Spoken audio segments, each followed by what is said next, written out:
This Saturday at UFC Vegas 94, the former title challenger Amanda Lemos will look to extend her win streak to two and earn her second title shot in the UFC, and her opponent Virna Jandiroba is on the biggest win streak of her UFC career, currently sitting at three, all against ranked competition, and if she beats the former title challenger Lemos, Virna will earn her shot for her first ever title shot in the UFC and become the number one contender. At least I think so.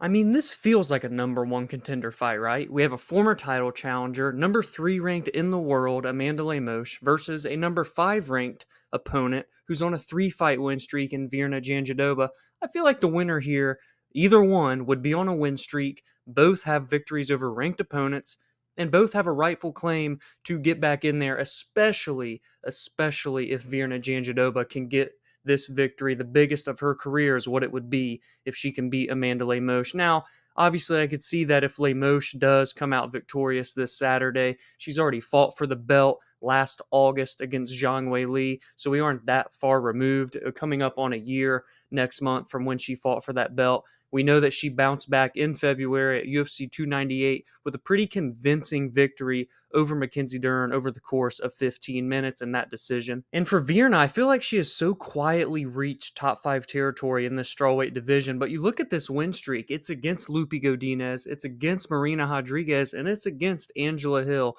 All three of them ranked in the top 15, none bigger than what this victory would mean for her in Amanda Lemos. And if you look at the resume here, her only losses, Amanda Hebos, Mackenzie Dern, and former champion Carla Esparza. And if we want to stay on the resume discussions, the only losses for Amanda Lemos was a title fight loss to Zhang Weili, the current sitting strawweight queen, and Jessica Andrade, another former strawweight champion. She's beaten the likes of Mackenzie Dern, Marina Rodriguez, Michelle Waterson Gomez, who just recently retired, and Angela Hill. So they have similar competition, similar opponents, similar victories even. This is a very, very close fight, and the odds say the same because actually, to my small surprise, Virna Jandiroba is around a minus 130 favorite with Amanda Lemos on the comeback at plus 110. I guess I just think maybe it should be the other way around, a slight favorite for Lemos. If anything, a pick 'em. So I was a little bit surprised to see Lemos as the underdog, being that she's won three of her last four fights. The only loss is the Zhang Weili. She's already fought in 2024 and got a victory over a top 15 ranked opponent in Mackenzie Dern.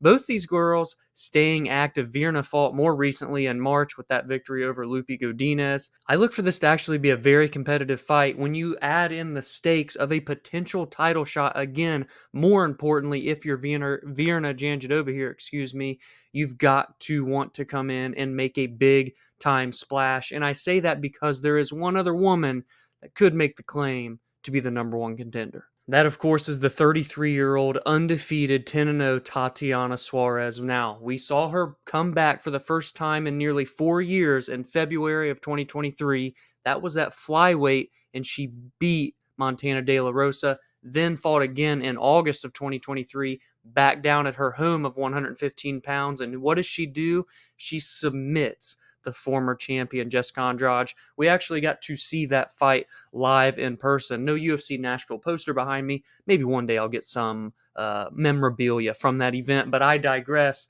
Tatiana Suarez at 33 in her prime is the only other person that could get the title shot here. But I feel like if you're the UFC, don't jump the gun. I'm pretty sure Tatiana is coming back from another injury, obviously not as severe as some of the others she has had in the past. So while she continues to get back to 100%, let's see what happens in this main event and go from there. Zhang Weili just fought at UFC 300. She had a very decisive victory over Yan Xiaonan, so she has extended her title reign. She's waiting to see who could it be out of these three women.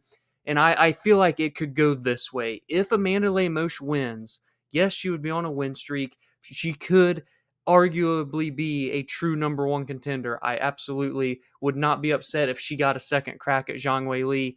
However, being that fight was only 1 year ago, if Lemos wins, I think Tatiana Suarez gets in for the next crack. And if Virna wins, I think she gets in. And then Suarez could maybe even fight Lemos or one of the other top 5 fighters in this division before she can get her crack at the title.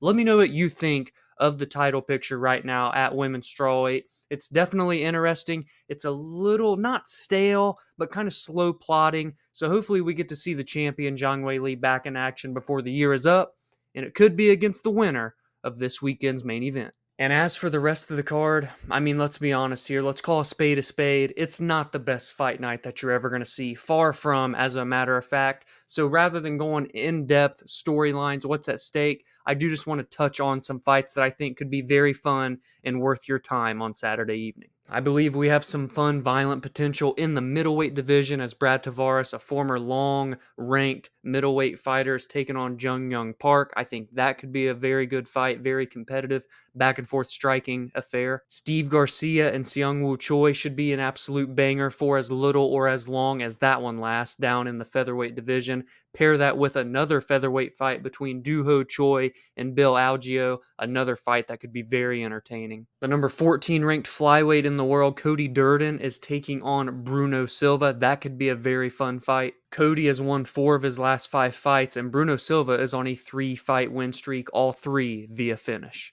And it's worth mentioning the 2 ladies in the flyweight division on the outside looking in of the rankings. We have Dione Barbosa looking to make it 2-0 in the UFC since debuting from the Contender Series. She's taking on the 27-year-old Miranda Maverick, who seemingly continues to get better and better as we've seen her go throughout these past few years in her career. She's on a 2-fight win streak, won 4 of her last 5, and when she wins, they are very, very dominant. And her only losses are to Jasmine Jasudavicius, number 14 in the division, Aaron Blanchfield, top 5, and Macy Barber, top 5. So let me know in the comments below what you think of this weekend's card. What do you think of this weekend's main event? Is it a number 1 contender fight? Regardless of who wins, whether it's Lemos, whether it's Jandiroba, is the winner taking on Zhang Weili before the end of the year? And if not, do you believe Tatiana Suarez will get her name thrown in the hat? Give me your predictions, give me your bets, and everything else for UFC Vegas 94. Also, be sure to follow the show on social media and follow the show on your favorite audio listening platforms such as Spotify and Apple. If you like long-form podcast episodes, they release every Friday and Monday. If you enjoyed this breakdown, please be sure to drop a like, subscribe to the channel if you're new, and again, let me know in the comments what you think of UFC Vegas 94, one of the biggest fight nights in UFC history. Just kidding, but fights are fights, baby. No more off weeks for a while. Hopefully, I'm not quite sure of the schedule, but I know we got a big pay-per-view coming up next week as well. So enjoy the fights this weekend as a little tune-up to UFC 304 in Manchester, England. I will be back to recap whatever goes down this weekend and hopefully some news that will break as well in the coming days. So until then, enjoy your weekend. I'll see you in the next one.